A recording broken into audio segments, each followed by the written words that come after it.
जब भी हम वॉर जैसी चीज़ें डिस्कस करते हैं या उनकी बात करते हैं तो वहाँ पे जनता का रोल बहुत कम होता है, वहाँ पे लीडर्स का रोल बहुत बड़ा होता है, क्योंकि ऑब्वियसली जो देशों के लीडर्स हैं वही डिसाइड करेंगे कि वॉर होगी या नहीं होगी। जनता का मूड कोई नहीं देखता है, भले हम लोकतंत्र में हैं, बट फिर भी तो वो लीडर्स कौन सी आत्माएं हैं, उनकी जागृति कैसे हो? अब ये सुनिए, जैसे हमारे धरती पर हमारे भारत की हिस्ट्री करें तो आपके पास कई राजा ऐसे हैं जो बड़े शांति लोगों का भला करने वाले, और कई राजा ऐसे असुर जैसे थे कि जिन्होंने दूसरे राज्य को हड़प करने के लिए हजारों लोगों को मार दिया। ठीक, ऐसे ही हमारे जो लीडर्स हैं, जैसे मोदी जी की बात करो, वो एकदम सतोगुणी आत्मा है, दिव्य आत्मा है।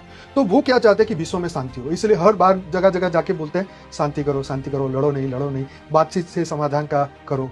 पर दूसरे लीडर ऐसे वो असुर वाली आत्मा है, सही बताऊं तो वो चाहते हैं कि दुनिया पे मेरा ही कब्जा हो। जो बोले अमेरिका फर्स्ट, जो बोले कि हम ही है, पूरी दुनिया पे ही हमारा कंट्रोल हो, तो ऐसा पॉसिबल कैसे है?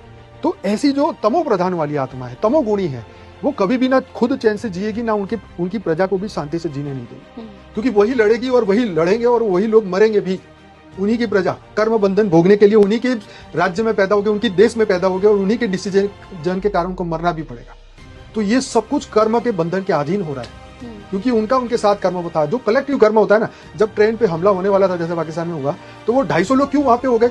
हालांकि वहां पे 15 करोड़ लोग रहते हैं, क्यों 250 लोग ही फंसे वहां पे? कलेक्टिव कर्म खींच के ले गया। तो ऐसे ही जो आत्माएं कलेक्टिव कर्म के चक्र में फंस गई है, वो अपने आप को निकाल सकती है। जैसे वो ट्विन टावर गिरे तो उससे पहले कुछ लोगों को तबियत खराब हो गई, वो घर पे रह गए, वो बच गए, या किसी को फोन आ गया घर पे आ जाओ तो घर आ गए, टावर गिर गया। तो जो उन कर्म बंधन, हम लोग ही मृत्यु लोक से नहीं है, पहले डिसाइड करो। हम यहाँ के नहीं है, हम दिव्य लोक के हैं, हम ये मनुष्य सृष्टि का हिस्सा नहीं है। ये समझ लोगे तभी ये ज्ञान की बात आपको आगे लेके जाएगी, तो ही मन और बुद्धि बदलेगा। नहीं तो इच्छा और कामना तुम्हें शांति लेने नहीं देगी। इसलिए कृष्ण ने अर्जुन को क्या बोला कि कामनाओं की नदियों में मत बहो अर्जुन, ये तुझे डुबा देगी। हाँ, ये वो कह रहे थे कि ये मेरे दादा रहेंगे ना युद्ध के बाद, तो उन्होंने बोला इन लोगों के लिए शोक कर रहे हो, ये शोक के लायक ही नहीं है। सोचिए कितनी कड़ी और स्पष्ट बात है। तो इसीलिए हमें भी ये शोक नहीं करना, कौन जिएगा कौन मरेगा ये तुम्हारी समस्या नहीं है अर्जुन।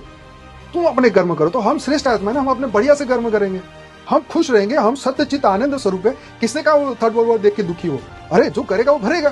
कृष्ण भगवान जब नहीं अपने खानदान को मरते हुए दुखी हुए, तो हम क्यों हुए? उन्होंने हमें सिखाया ना, ज्ञान तो उनका है। तो यही तो हमें सीखना है ना, जब सत्य चित्त आनंद स्वरूप में रहोगे तो ना रोग होगे ना शोक होगे। और जैसे ही हमारा धरती का कर्म बंधन पूरा हुआ, हम जीवन मुक्त बने और अपने लोक में वापिस गए। क्या टेंशन है बताओ? कोई टेंशन नहीं। हमने पाल रखा है टेंशन, इसका क्या होगा, इसका क्या होगा।